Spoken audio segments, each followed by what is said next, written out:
Hi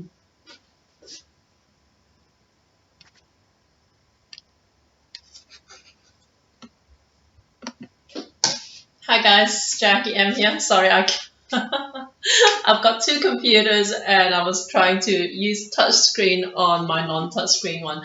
But anyway, yeah, for those of you who don't know me, my name is Jackie M. I'm a Malaysian or Southeast Asian street food specialist based in Sydney, Australia, born in Malaysia. And I'm a former Malaysian restaurateur. And one of the things that I do nowadays is a lot of live broadcasts. And before I go on any further, I just want to give a shout out to Lenovo Australia for the laptop I use for my live streaming. I'm using a Y700 gaming laptop, and also to Rode microphones for the microphones I use as well. And today I'm going to do two recipes. The first one is going to be just soy milk soy drink, Asian style.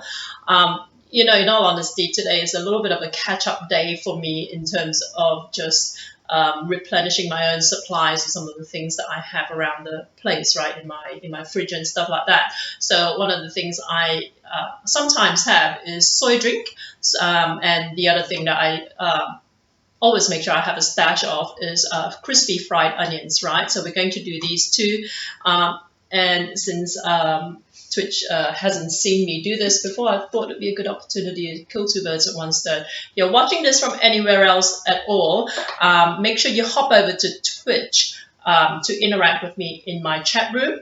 And the URL for that is just jackiem.live. You actually need to physically go over to Twitch, right? Just type in jackiem.live in your URL, and that will take you to my Twitch page where the chat room is. If you comment anywhere else while I'm live, whether Facebook or YouTube or anywhere else I may be sharing the link from, I won't be able to see your comments until after the show, okay?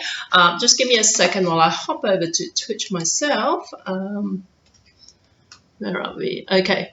Yeah, okay, cool, right here. So soy milk, soy drink. This is useful for those of you who are lactose intolerant. But the version that I make is the one I grew up drinking, which is Asian style, which essentially means it's more diluted. There are a couple of takes on this, right? The one that I like is one that's infused with ginger, so that's one I'm going to use. This is my thermocook. Those of you who haven't seen it before, up close and personal. This is very similar to a Thermomix, right? It costs 1/3 the price. And essentially, it does a number of different functions, including pureeing, blending, and also cooking as well, right? Stirring for you while it cooks, and steaming as well. If you don't have one of these, doesn't matter. You can still follow the recipe. You would want a blender, okay? So I've got some soybeans here, if you can see them, right? These have been soaked overnight, right, guys? And started out with about 1/3 the level here. Recipe will be online in a couple of days if you follow me at jackiem.com.au for Australia. That's where all my recipes get posted within a couple of days. So make sure you sign up for my newsletter. You get a weekly update of like a bunch of recipes that are newly posted. So this has been soaked overnight in cold water. After soaking, I've just drained it out of the water. So what I'm going to do first is use the thermocook as a blender, right? So I'm going to throw all this in here, and to that, this is going to yield me about 1 liter of, I'm going to turn it around so I can read the settings. This is going to yield me about 1 liter of soy milk or soy drink, right? Now, I say the Asian version is a little bit different from Western version. I found that when Westerners started drinking soy milk, that the soy milk that you buy from a supermarket is different to the soy milk, or what we used to call soy milk. We now call them soy drink, just to differentiate the two, right? The ones that we drink is a lot more diluted than what you get, okay? So I guess, if you want a thicker, more milky, creamy consistency, just use less water, okay? But essentially here, I'm using about 1 liter of water. I'm going to add the water in 2 batches, okay? So this is 1 liter. I'm just going to add about half of it here. And I'm going to just blend it, okay? So I'm just setting it to speed 8 here. Let's go. Okay, does not like it. The lid's not in properly. Okay.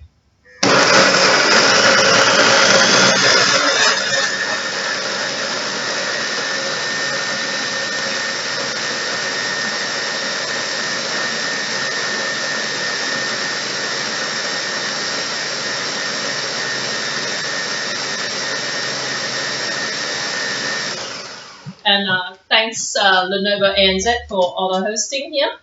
So I've got, this was on speed 8. I might actually blend it on a higher speed just to extract it better.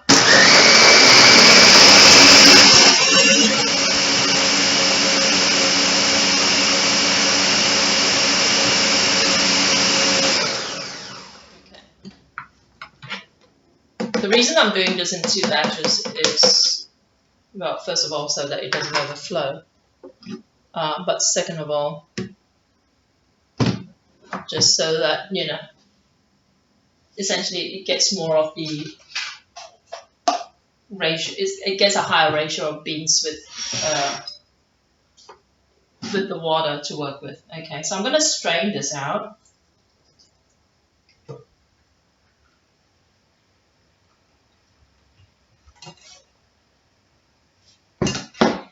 And don't be afraid to ask me questions or just say hello in the chat, okay? My assistant, Cyan, is back on board, so she will moderate the comments, but don't be rude. You're not going to throw me off, first of all, if you're a troll. But second of all, you get banned pretty quickly. Okay, so I'm just kind of like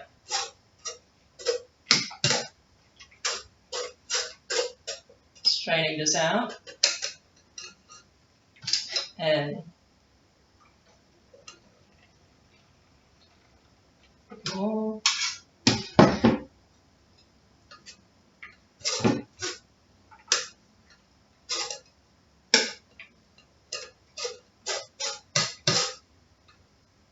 And some people have sent in like suggestions for recipes that they want to see me do. If you've got any at all, let me know. I'd be happy to add that to my list of dishes to try out, okay? And hi Maestro83. Thanks for joining. Just adding the rest of the water, and I'm just going to blend this, right?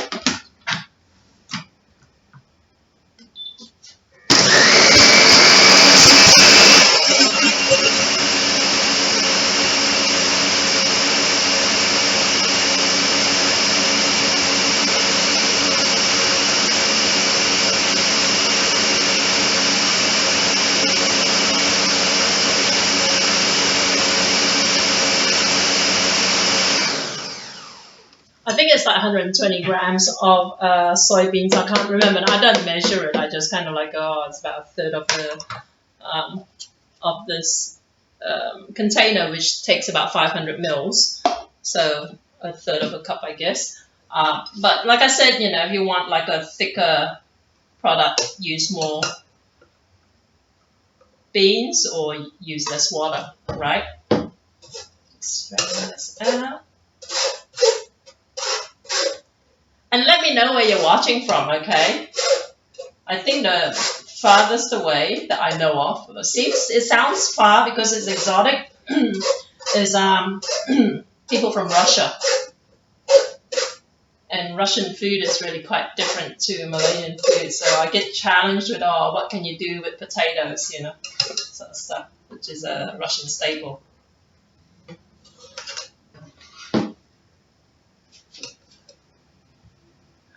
Crispy fried onions, brown actually, and the reason I use brown is because essentially they're the cheapest variety you can get here in Australia, but also they're the strongest flavored from what I'm told, based on Wikipedia. I don't really know, but apparently they have the strongest like bite to them, which is what I want, I guess. And all I use them for is to sprinkle over rice or noodle dishes, especially noodle dishes. They're just really, really nice. And of course, you can buy them commercially, but they, they taste like worlds apart when they're freshly made, right?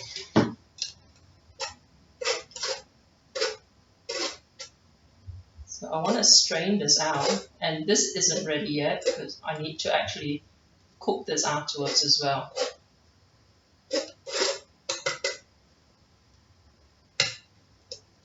And at this stage, and let me see how much.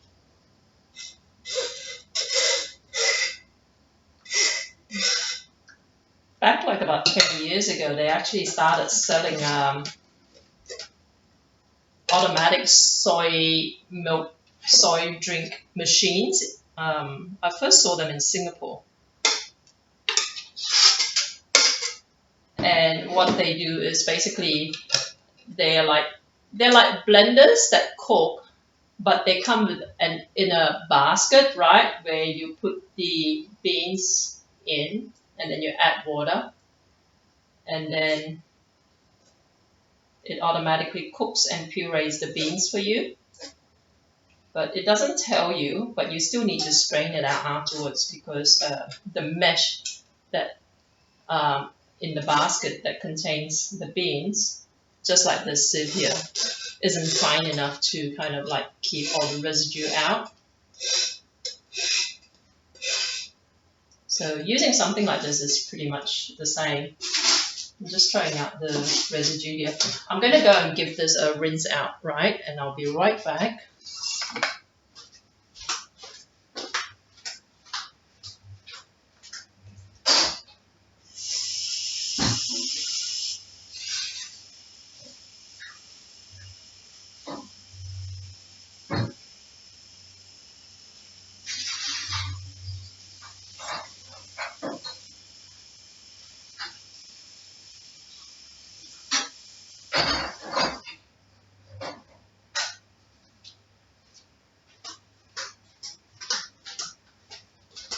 Okay, so clean jug, and this is the strained out liquid, right? I need to cook this, and at this stage you can actually transfer it into a pot and cook it on a stove top. The only thing is you got to watch that it doesn't like boil and then like bubble over. I'm going to throw in some ginger, right? Because I like that gingery infusion to it.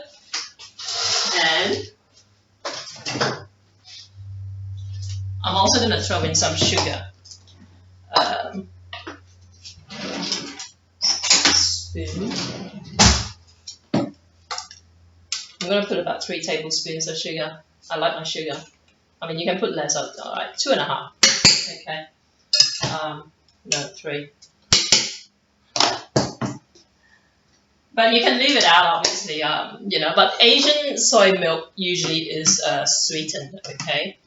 So I'm going to move this out of the way so that I can get on to the next recipe. But hang on, just let me give this a wipe down a bit. So I've just spilled some here. Okay. I'm going to transfer this to my bench top up the back.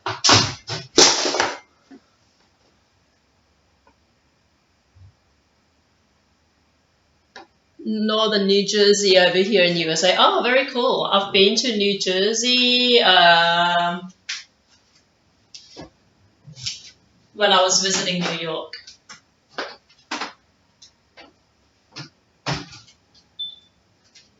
One time anyway. One time I stayed in New York at the Grand Hyatt or something like that. Another time I stayed in New Jersey and then commuted into New York.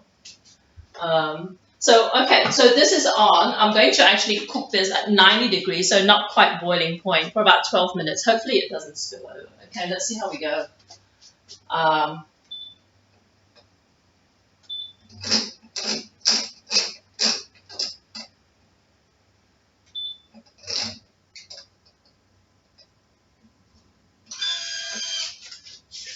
Okay, and I've also set the blade speed at 1, but you know, it's up to you. You can actually keep, with the thermocook, the one point of difference between the thermocook, I mean, there are a couple of points of differences. One point of difference between the thermocook and the thermomix is that with the thermocook, when you set it to cook, you don't actually necessarily need to set the blade to spin, whereas with the thermomix, you have to. So I'm used to having it spin, but in fact, you can actually let it sit. I did 4 years of culinary arts, so I like to admire all types of food. Oh, very cool. Are you? Do you do any broadcasts at all, AR Maestro 83? If you do any food live streaming, I'm going to follow you because I want to check out other food streams. I've been a bit busy, but there are a few good. For anyone watching this on Twitch, right, or anywhere else, go over to Twitch and follow some good food live streams. One of them is R Patra, the letter R, Patra, and there's this gentleman who's a professional cook, and he cooks these amazing steaks and whatnot. I think practically every night of the week. There's another one that you have to follow, which is the Hunger Service, and that's this guy who's a former sushi chef, and he does like all these really fabulous sometimes fusion, sometimes Western, sometimes Japanese, sometimes a fusion of the both. Okay, these are both great accounts to follow. Anyone who knows any good accounts, let me know because I want to check them out. You don't stream anything. Oh, you should. You should.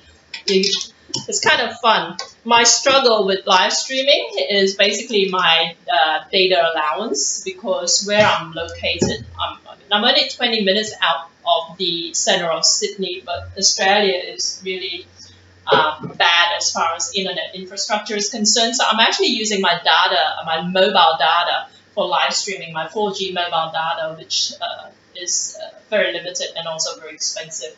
But otherwise, I'll be live streaming night and day.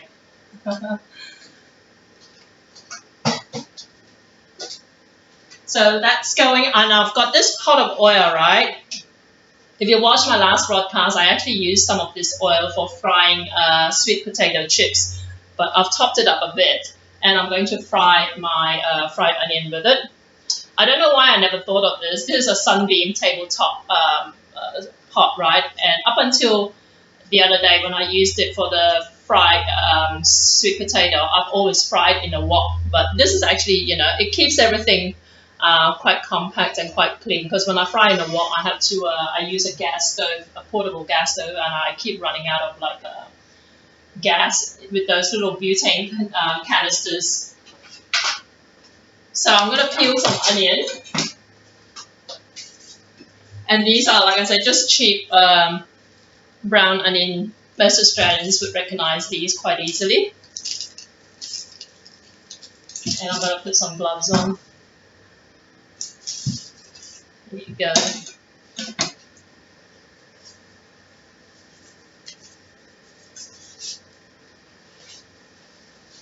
We've actually got some sunshine here in Sydney for a change after 2 or 3 weeks of relentless rain. It was unbelievable. In the 33 plus years I've lived in Australia, is it 33? 32 plus years I've lived in Australia, I don't think I recall seeing so much heavy rain as I have in the last few weeks. And but the sun's finally come out, and hopefully it'll stay out for a bit.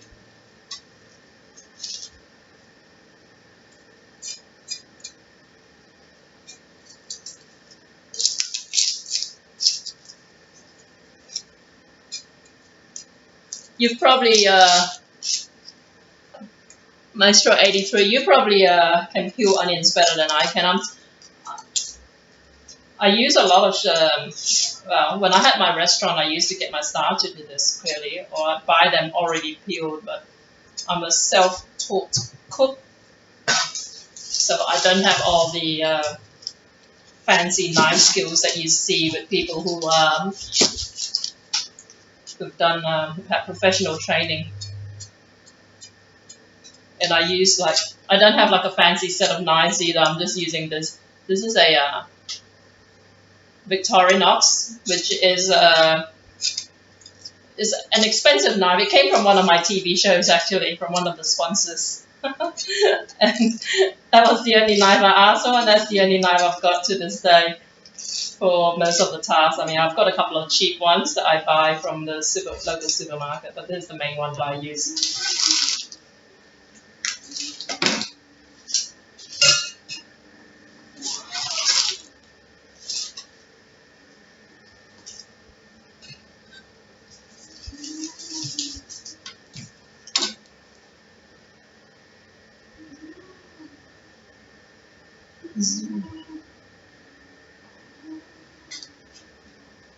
Zero the chef. I'll have to check him out. The basic knife does the job it needs to do. Yeah, well, that's the thing, you know.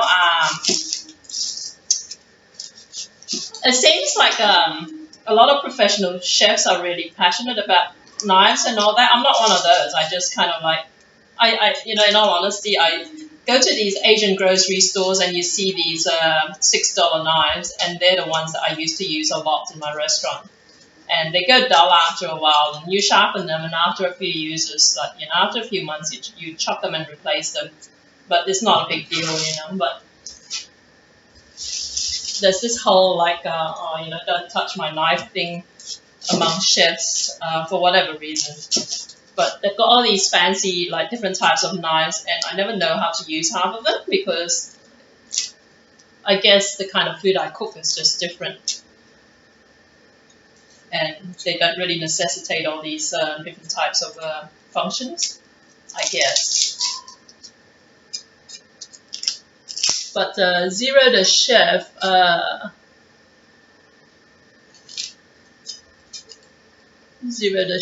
going to have to remember that. I've never come across it. To be honest, I'm just like, first week on Twitch, I'm actually very new on Twitch.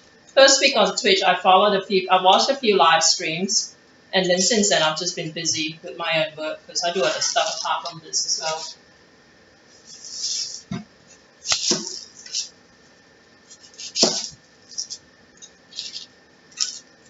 But yeah, I actually have a 4G mobile data allowance of about 30 gigs. And with Twitch live streaming, for you to be taken seriously by Twitch, if you want to get partnered, and I'm in the process of getting partnered. I'm so new on Twitch, and I have the audacity to apply to be a partner, and they're actually working on it now. But if you want to get partnered, you have to live stream at least 3 times a week. So I do live stream 3 times a week, but 30 gigs is not quite enough for me to live stream 3 times a week. Every month, like about 2 or 3 weeks into my monthly data usage, I get all these warnings, or you're reaching like 85% of your data use. So over the last few weeks, I've been frantically trying to come up with some contingencies. I found another mobile data plan just for a top up, right? Because the current plan I'm on, the 30 gigs, is with like Telstra, which is Australia's biggest provider and also the premium, the most expensive as well. But also the most generally acknowledged as the best, right? So I thought, oh, let's get some backup from a cheaper provider, and I got it, and it didn't work at all for about 2 or 3 weeks. And now that it's finally working, I started using it last week, and the 2 broadcasts I did last week, one not on Twitch and one on Twitch, I had problems with both of them, with dropped frames, with dropped connections and all that. So the saga continues. It's really quite frustrating. I'm not answering that.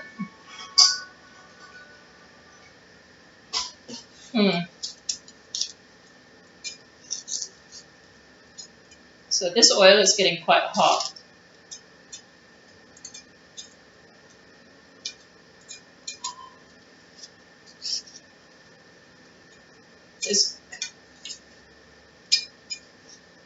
Okay.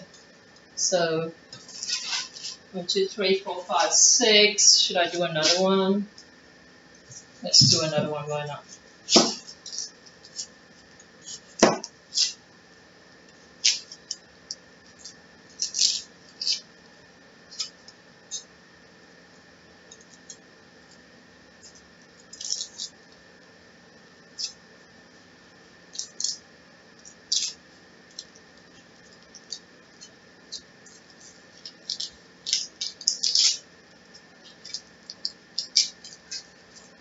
Yeah, I hope so, but the partner bit, yeah. I mean, like I said, I'm very, very new. I don't get that many people watch me at the moment, but you know, it's got potential, and I work with different brands as well, so you can see like up on my screen. So I've been on the live streaming scene for a few years, but just not on Twitch. On Twitch, I'm totally new, and it's a completely new demographic for me as well because um, my followers have never heard of Twitch. They're like, "What's Twitch? What's this Twitch thing?" You know.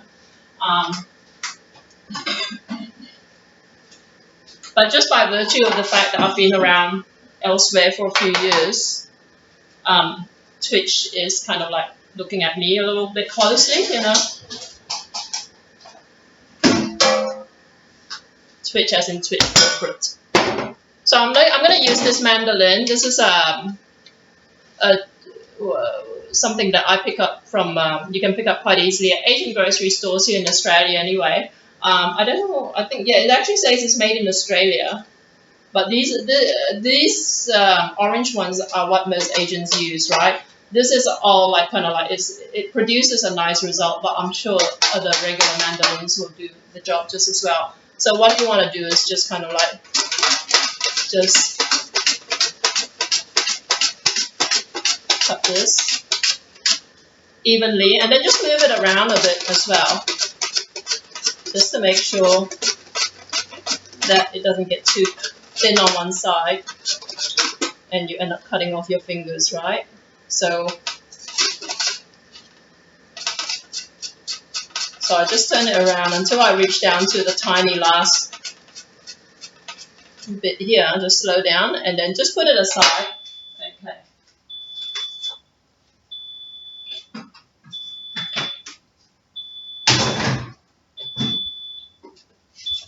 Okay, so this is my soy milk after 12 minutes. It's cooked through, and I'm going to strain it out. I might as well do it now, just so that other people who are watching this for the soy milk can see what happens with it.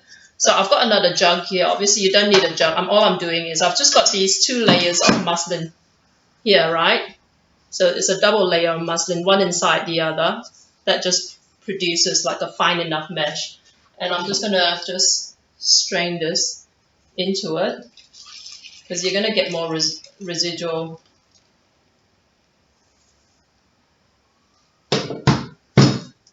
soy left. So here's what I've got left in here. And there you go. This is my beautiful soy drink. And you can actually drink it warm if you're Asian. When you go to an Asian restaurant in Asia or whatever, you order a soy drink, they'll ask if you want it hot or cold, right? So you can have it either way. Also, with other recipes, they use pandan leaves to infuse, called white and brown onions. The same, I didn't notice the colors when I picked them out. Yeah, you know, I'm not too sophisticated with onions. I just find the cheapest ones, and brown onions have always been the most commonly available and the cheapest ones here. So I've always used the brown ones. And then you get like the red onions. And you know, in all honesty, back in Malaysia, with a lot of our curries, we use what we call shallots. They're like small red onions, right? But when I first came to Australia 33 years ago, you couldn't really get them. Nowadays you can, but they cost like about 5 times more than these large brown onions. So what we did with our curries, instead of using shallots as part of the spice paste, we replaced them with brown onions, right? So I would suggest, if you're trying to attempt Asian cooking, always have some onions lying around. And yeah, with the soy milk, you can also use, apart from ginger, you can also use pandan. Pandan is like these like long, skinny green leaves, right? They practically grow wild in some parts of Southeast Asia. But I like to describe it as like Asian vanilla. And what it does is that it produces like a subtle like flavor, a subtle undertone to a lot of you can use it in savory dishes. You can put it in your curry, like, you know, you scrunch up some of these, tie them in a knot and simmer. your rice or your curry with it, or you can simmer like it with whatever sweet stuff you're cooking, like the soy milk. You can put it in desserts. You can like crush it up in a blender with some water and extract the juice, and it produces a green colored extract. And you can use the green colored extract in your pandan juice to give it a green hued soy milk as well. So lots of different ways, and also in desserts if you use it that way, right? Lots and lots of different ways to use pandan. So that's quite common, but I prefer just using some ginger in it. And if you don't put any sugar in it and you make the soy milk as is, right, what you can do is actually make a silken tofu with it, right? Asians use gypsum to help solidify it, but you can use eggs as well. So you can use soy milk, cold soy milk, unsweetened, add some eggs, beat it up, and then steam it, and that will produce like a smooth tofu for you that you can then use, you know, with whatever else. But it'll be like one of those silky soft tofu that we put in soup or use served steamed up with some vegetables. Okay, it's not something that you would use like in a stir fry. So makes it look like an open flour or bowl and put a sauce or dip inside, so you can pick on the onion and dunk it inside the sauce or dip what you have in front of you, and then fry up the onion. Yeah, that's like the Outback Steakhouse thing, right? But it's funny because we don't get that in Australia. Okay, so I'm just frying this up. You see how much it bubbles up? So make sure you don't have your oil too, you know, at too high a level, because you're gonna have the oil kind of like overflow, and that's gonna be dangerous. I'm putting quite a fair bit in it. I usually put a bit less, right? But I'm a bit impatient today. Can we get a wooden spoon?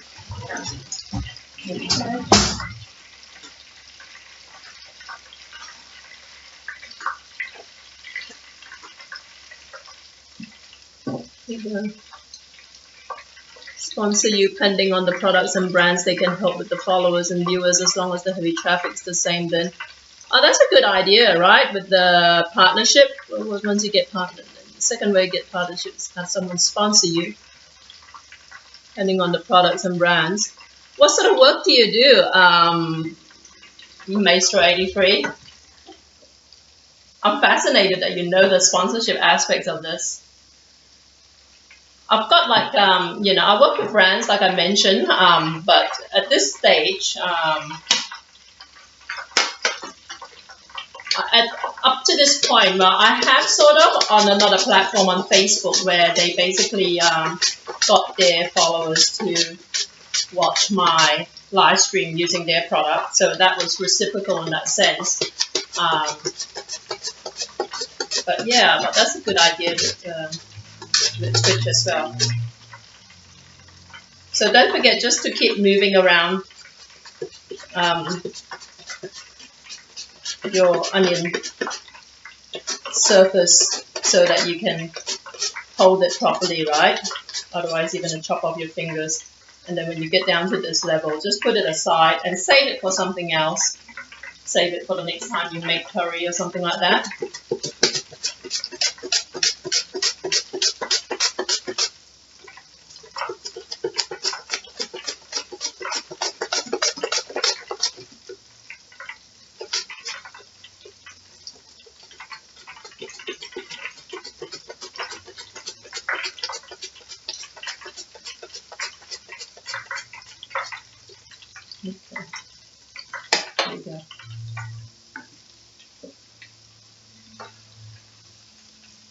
So you want to move this around a little bit because what you generally find is that it may cook faster on the perimeter of your whatever it is you're using to deep fry this with. To be fair, it happens more often. It would happen more often if you were using a wok, right? But let's see how this goes. But generally, I suggest just making sure that everything cooks evenly. If it's getting burnt around the sides faster, it's getting cooked faster around the side, just move them around to the middle of it. I'm do some work-related injuries online. I mod for some broadcasters, so I tend to help. Oh, that's very cool. Right. Yeah. Oh, not your best friend got a bad burn on my arm from that long time ago. Oil water doesn't mix. Yeah, tell me about it. I've had enough injuries. I used to have like really bad burn marks all up and down my arms, but they've cleared up now because I don't know if I describe myself as semi-retired, but I did used to have a restaurant, and then I did a lot of like outdoor events, right? And I've scaled them all the way back because I've got a disabled child that I spend most of my time with nowadays. So I do still cook for a living. I only cook for a living essentially 1 day a week now. And the rest of the week, I do a lot of online stuff like you. That's really fascinating. We should talk a little bit more about what kind of stuff you mod.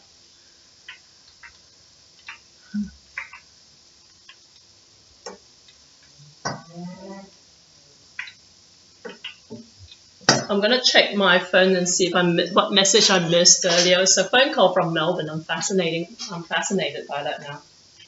Let's see. Did it leave me a message? No, just a hang up message.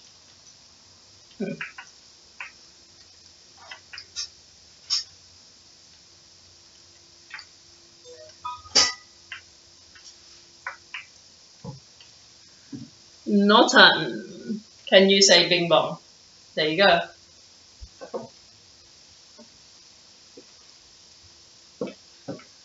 The knife is a better friend to me than the oil is. Oh, I've had interesting I've had interesting incidents with both. I've been doing live broadcasts for so long. I've actually yeah. There was one broadcast from like 4 years ago where I basically was boiling some water and cook some whatever it was in the water, and then I wanted to tip the water into a colander with a bowl underneath, except I didn't realize there was no bowl underneath the colander, so I tipped the whole pot of hot water into the colander and all the water went all over me live on air. And the video is still on YouTube. I'm not sure which one now, but you kind of roll with it, you know. But pretty much anything that can go wrong will go wrong when you're cooking live, so I'm kind of like immune to all these now.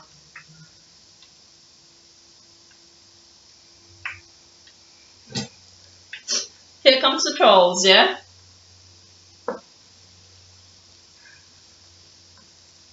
So this is going to like obviously start browning up a bit, right?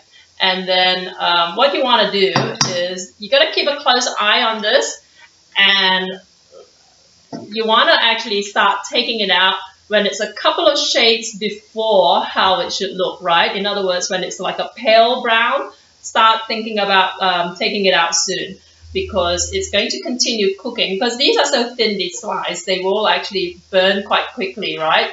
And once they come out of the oil, the heat from the oil will continue to cook this, right? So just keep a very close eye on this. I need another sieve, so give me a second.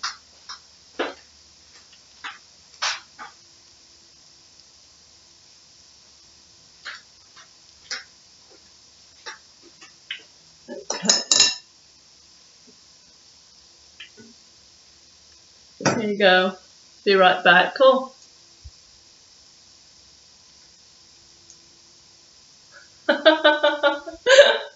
Well done, Cyan. Okay, no. So it's getting there. It's getting there.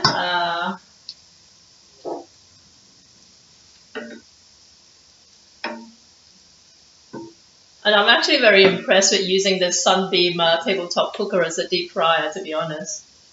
Like I say, I mean, you know, I'm basically usually I use a wok which has a wider like surface area for me to fry in. But like I said, the downside was I was heating up the wok with these little butane canisters that just didn't seem like, and stoves, these portable stoves that just feel like they're a little bit too weak, right?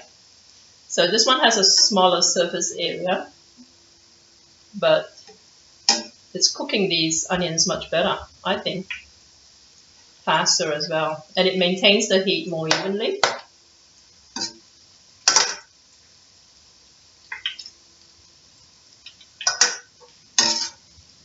Here you go.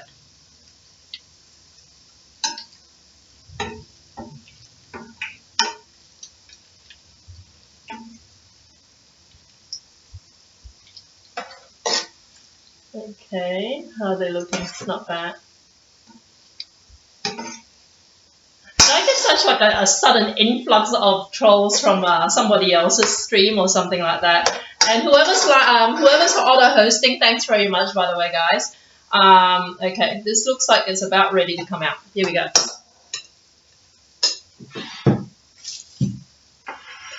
And like I say, if you're new on Twitch or even if you're not and you're checking out new food streams, right, make sure you catch the Hunger Service, my buddy from the Hunger Service. So former sushi chef, and he does a lot of Japanese stuff, but not exclusively, right? It's based in the USA. And the other one is Petra. He's based in Canada, and he is a professional cook, right? But he cooks stuff that he eats himself, but they always look fantastic. I'm terrible with food presentation, so that's not my forte. But my specialty is street food, like Southeast Asian street food. And Southeast Asian street food is meant to be quick, and it's meant to be sometimes a little bit like, you know, slapdash, right? So presentation isn't really usually our focus. I cop a lot of crap about it online sometimes. People say, oh, that looks like something the cat dragged in or something like that, which is obviously about as hysterical as, you know, any other failed comedians out there. And about as original as well. Well, there you go. So this is the first batch. If you can see this over here, right? It will continue to brown out a little bit, but this is about right. You don't want to take this out any later. You see, it's actually started to brown out quite a lot even since I took it out, okay? And just spread it out. Make sure it gets plenty of like space to kind of like air out a little bit, because otherwise you're going to find that like the heat that's collected like in there is going to steam up and cause it to go soggy, and you don't want that. I'm just going to throw in the next batch, right?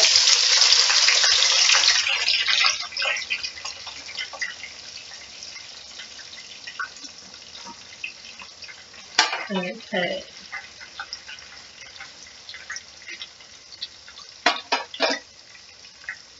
So the main thing with these onions is that you use a colander.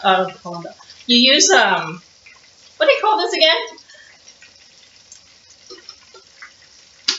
So you want to use one of these slices to slice them evenly, okay? You're just hand chopping it. You're going to really struggle. Unless you've got fantastic knife skills, you're going to really struggle to get them evenly thin, right?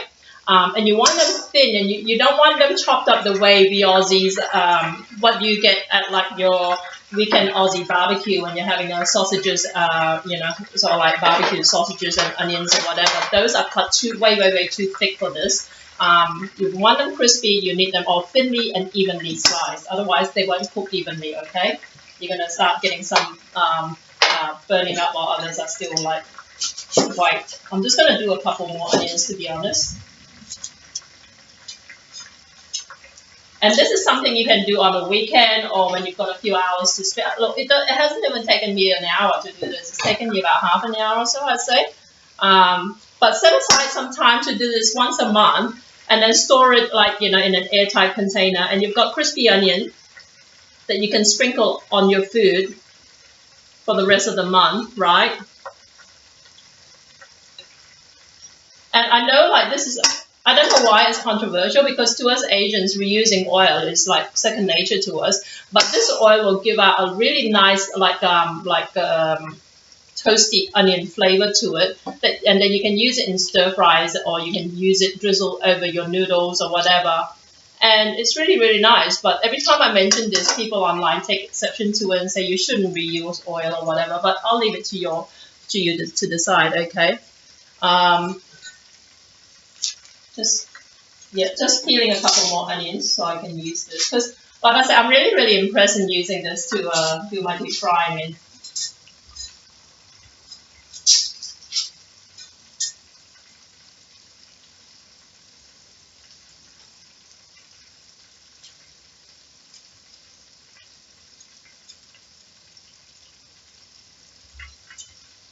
And Cyan, if you can do me a favor, because I always lose track of the chat, right? If you can do me a favor and go back to Maestro83 about the other food channel he recommended, and write it down for me so I can remember to follow it later on. that'd be great.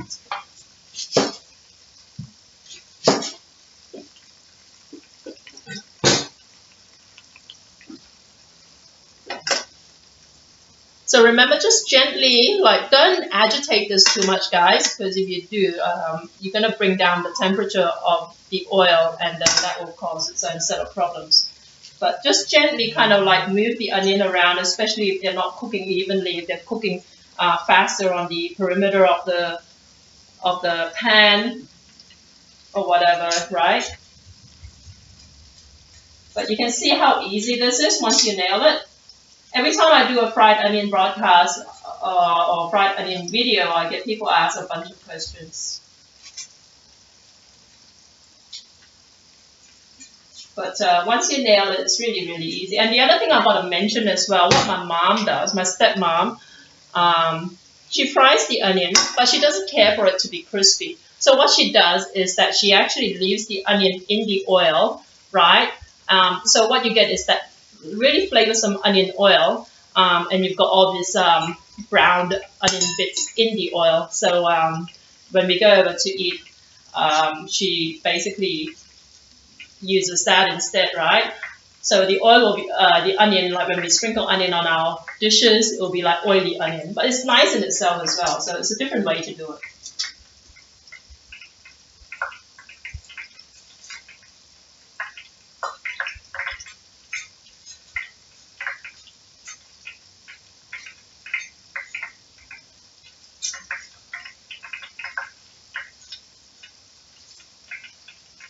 And if you buy this commercially, especially ones that are factory produced, so here in Australia, you can actually buy, like, people can fry this up, right, and sell them in takeout containers, right? But if you buy the ones that are manufactured in factories, those crispy onions, just read through the ingredients list, because you're going to almost certainly find that most of them actually contain, it will say they contain oil, onion, and flour, okay, tapioca flour or corn flour or something like that. So essentially, you're paying for,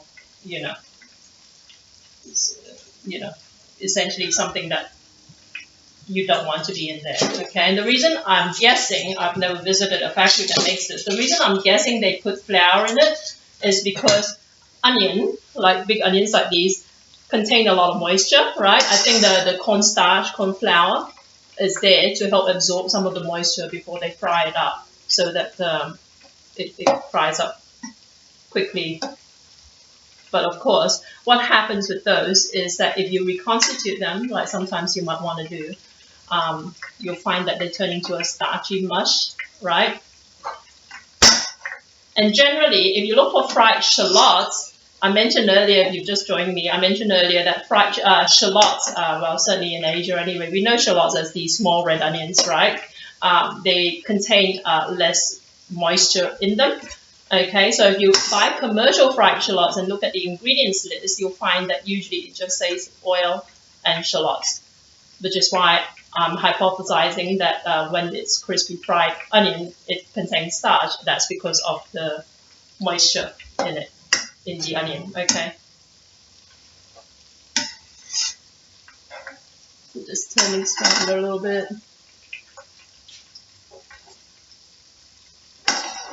So this is nearly cooled down and it's crispy, right? And once it completely cools down, not before though, you can then store it in an airtight container. If you do it before, it's going to go soggy because, like I said, the heat is going to basically create steam that will soften it up, okay?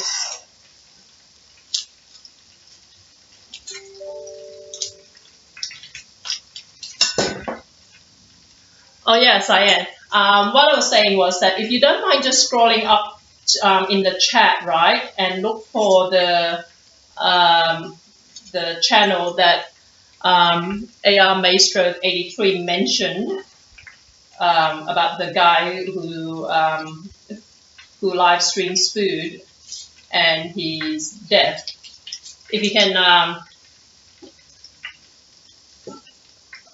write down his channel name so that I can remember to follow, that'd be great. And I can give shout outs next time as well. I'm at that age where I'll say something and then I'll forget I'll try and memorize something and then I'll forget it like 15 minutes later. It's like, oh, what was that URL again?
In all honesty, I was actually going to do another recipe today until about like an hour before I started. I thought, no, I don't live stream on weekends. I probably should, but I spent all weekend cooking up a bunch of food.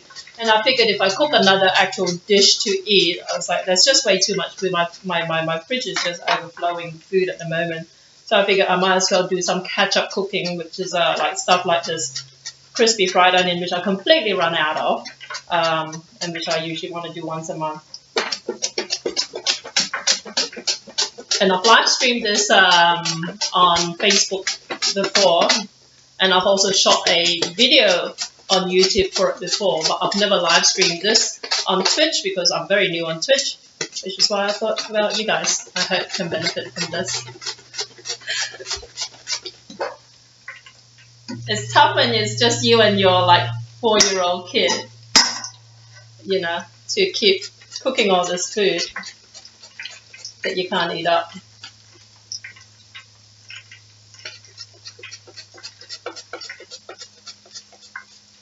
And I'll try and invite people on my broadcast, and half of them are too shy and that sort of stuff. So if you're in Sydney and you want a free meal, courtesy of Jackie M, get in touch and let me know.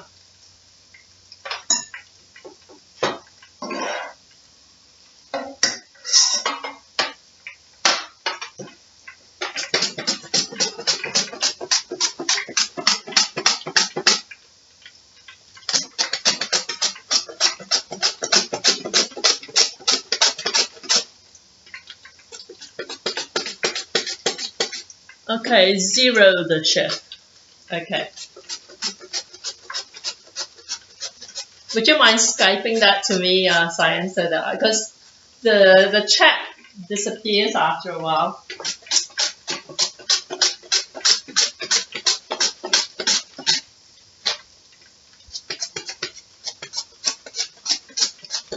I think it's very cool that people don't let anything stop them from live streaming. So I try and like give them shout outs where I can. Well, if they don't let their disability stop them from doing anything really, right?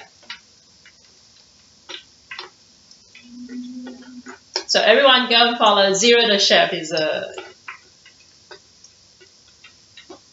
He's on Twitch. Look him up and follow him and check it out. I haven't checked it out yet, but I'm counting on Maestro 83's recommendation.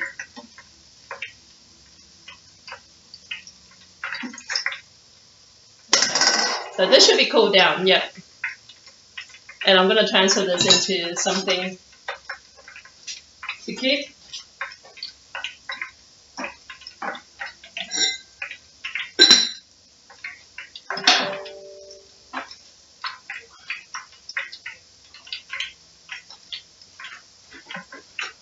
This is my very Chinese tub.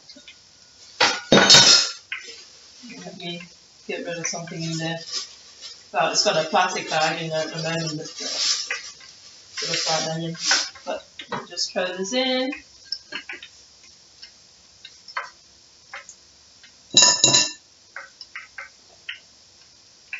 Okay, so I keep this in here.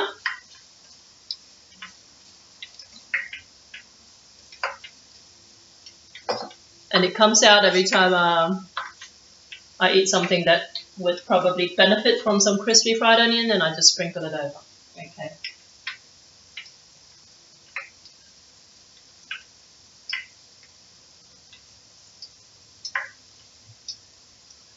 There you go.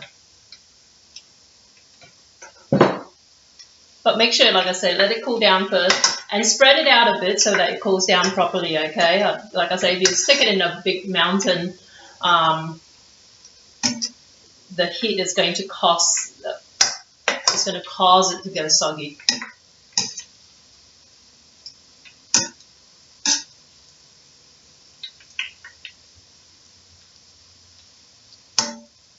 And usually when you're cooking fried onion, you might be lulled into a sense of complacency because like the first 10 minutes it feels like nothing's happening. But once it starts browning, it browns up very, very quick. So you've got to keep a very, very close eye on it past a certain point, okay? Otherwise you'll end up burning it.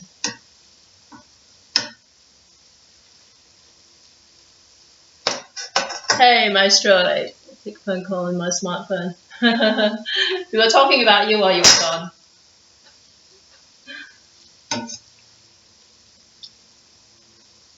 So this is the second batch, and it's coming along quite nicely. So usually these leftover like bits of onion, I throw them in a container. I'm going to do that now.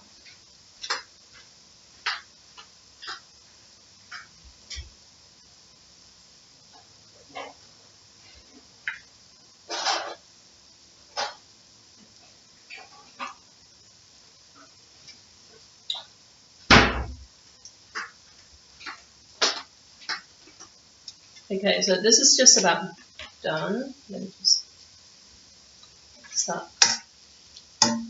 taking it out.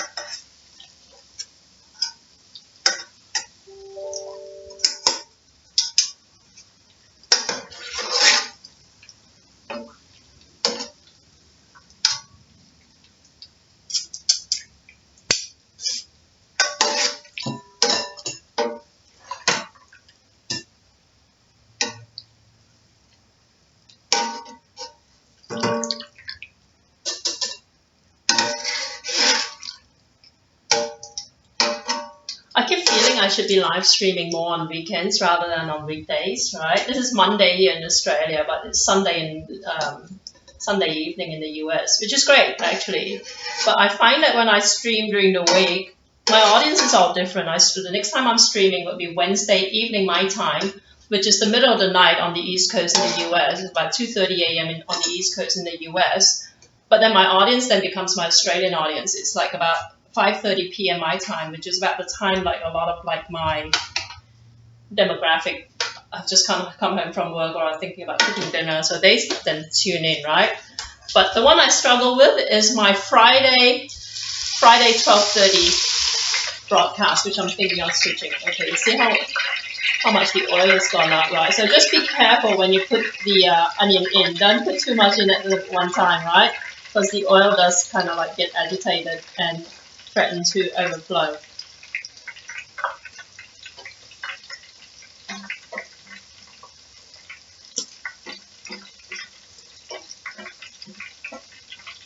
But yeah, my Friday 12:30 broadcast would be your Thursday 8:30 East Coast. And for whatever reason, that's the one that I really, really struggle to get people to come to. I think it's because being a Friday lunchtime in Australia, most office workers are like whatever doing, having their Friday celebrations and whatever. But I have a feeling I might need to change that one. My problem is if I change it to a weekend broadcast, I've got my son Noah with me, and he can be very disruptive. And every time I've got him, and I've got him on Wednesday evenings when I do my Wednesday broadcast, I get people like just post like really snarky comments about him being around and having, doing all this, like with a kid running around, how unsafe it is and whatever else they want to complain about. People's making this. I'm helping my aunt because she's moving. It's basically going to be either US viewers or overseas watching you, depending on the time you speak. Yeah, I know, right? So I'm happy about the Monday, this particular time slot, and I'm happy about the Wednesday evening, I think, except for the fact that I've got my kid running around. But yeah, um, the one demographic I haven't catered to is the European demographic, because every time I'm live streaming, it's middle of the night for them right now. So they're the one demographic I've got to maybe try and schedule one of my broadcasts to target. But the UK is like really awkward for me, So I just find it strange to be doing live streaming when it's like 9 p.m. my time or whatever, when but maybe I have to. It's just I think the lighting isn't going to be that great because this is daytime for me now, and I've got light streaming in from the side. But I don't like the whole artificial light thing. But maybe I have to. Maybe it will work. And also, what happens as well, as far as artificial light, and that I struggle with that with my Wednesday evening broadcast. 5:30. By the time I'm done, it's about 7:30, and it's just getting dark by that stage. It would be dark in winter, so it's not winter at the moment. But by that stage, what I do after my broadcast is I take a snapshot of like what I've cooked, right, for posting on social media, obviously. And I find that in poor lighting, it's hard to get a good shot. And it'll be even worse if I were doing this in the middle of the night as well. But, have to figure out some way to do this. Other broadcasters multicast. You know what? Yeah, I know. I don't know if you're familiar with is it Restream.io? I know some of them. I know there are tools to multicast. I mean, first of all, well, Restream will help me as far as bandwidth usage, right? So you stream to Restream.io or whatever they're called now, and then they basically then spread it across your platforms that you've connected, right? But I'm told someone had a problem using it. Apparently, it didn't work at all.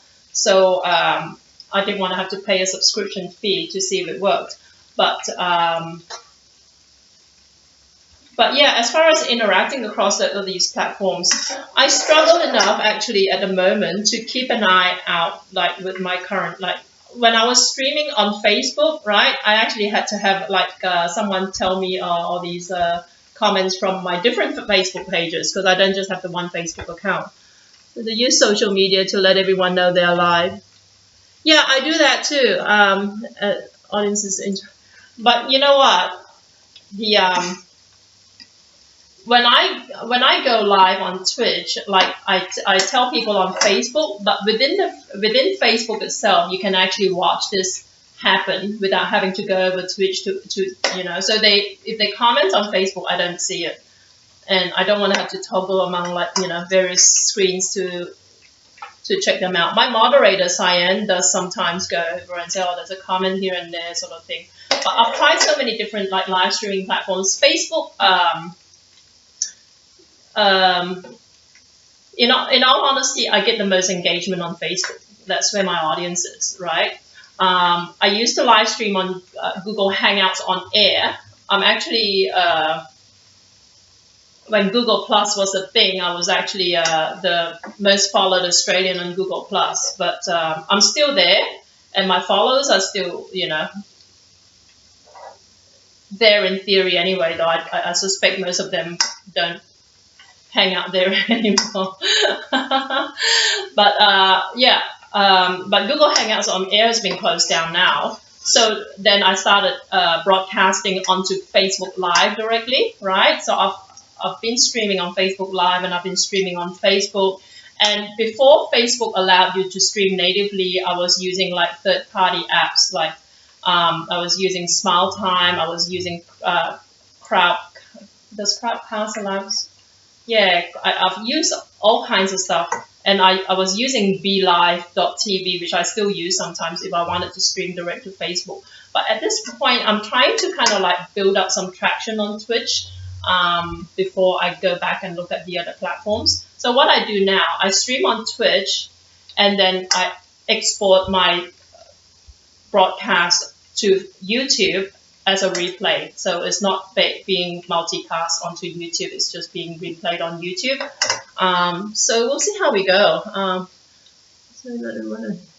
Yeah, I know, right? I mean, I like live streaming. I'm one of the very few people in Australia who actually have persevered with live streaming. I actually got called up by Google Australia like several years ago when they launched Google Hangouts on air. They called me up personally. Actually, I'd actually just given birth. I had an emergency cesarean at the hospital with Noah, who ended up spending 7+ months in hospital, most of that in the ICU. But the day after I gave birth, I got a phone call out of the blue from Google Australia saying, look, we're just about to launch this product. It's going to be Hangouts on air. And we noticed that you're quite active on Google Plus, and we noticed you do food. We think it's a good fit. Would you be interested in supporting that platform by doing like live cooking on air? And I said, yeah. I said, sure.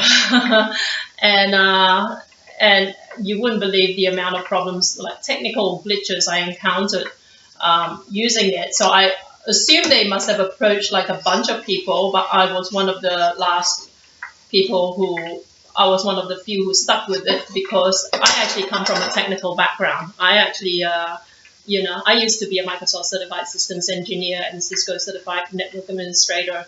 And a development administrator as well. So I knew about networks. I knew about, problems. I anticipate problems with technical stuff. So I'm not so easily intimidated, though you can imagine your average restaurant chef might say, oh, this is it, I'm done with it, after one or two bad experiences. Some mods do a lot of work with the audience, making sure questions are answered, everyone stays respectful to the person broadcasting. Yeah, I know, right? It's not easy. I was warned. Actually, like I said, I'm very, very new on Twitch. I've only been here a few weeks, and I actually had a meeting with Twitch corporate before I started, and they did tell me, look, you better make sure you appoint a mod before you even get started, because it's soul destroying. But once the trolls start attacking you. But in all honesty, I've experienced trolls from YouTube in particular for so long now that I'm almost immune to it. But it's nice to have a mod just kind of like delete all these comments and ban people, so you don't have to deal with them. I took network system administration in the trade school I went to. Yeah. I did all those stuff. Yeah, the 6 exams you have to sit through for Microsoft MCSE certification sort of thing. So I did networking essentials, and then the Cisco stuff is really just kind of like networking essentials on steroids, basically. So kind of like, it is a long time ago. This is like, back in the late 90s and 2000s, thereabouts sort of thing. But I quit IT back in 2001, so I haven't been in it. But it stays with you, sort of thing. Everything's completely changed now, but it does stay with you, so you don't, you know how to troubleshoot, you know what to expect, and all that sort of stuff. And funnily enough, back when I was in IT, my specialty was actually dial-up internet. Go figure. So. I was a consultant, and I was positioned as like the dial-up specialist. Goes to show how far we've come. But yeah, for all intents and purposes, I was like the what we're doing now, but with like 96K baud rate modems. I think the highest baud rate we dealt with back in my day was like 56K, 56.6K. 6 point whatever it was. Yeah. So this pretty much pulled down. Let's transfer this here. There you go. So I'm getting a nice stash here that will last me several weeks.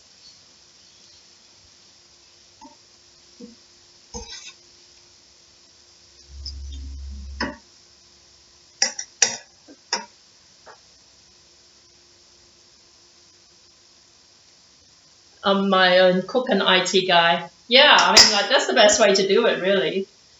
like I say, there is a gap in the marketplace. If you can tap into it, it's fabulous. Maybe you can teach cooks how to live stream and be a mod for them and whatever. But I just so happen to come from a technical background. But most cooks out there don't know where to start, to do their own live stream. And I think it's a great way to leverage your brand, to kind of like gain some authority, right?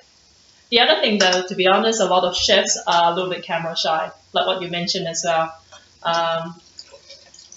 And that's kind of like my point of difference with a lot of them.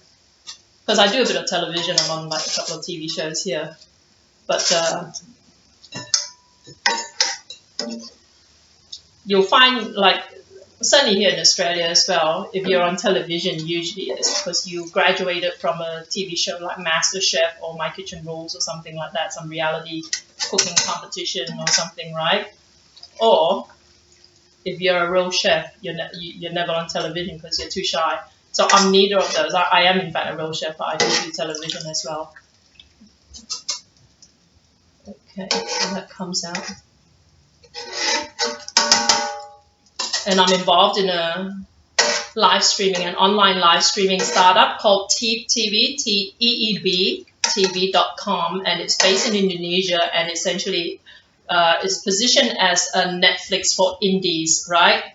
So I'm in charge of content acquisition, and if you go and check it out, teebtv.com, yeah. But we've got some big plans for it. It's quite exciting.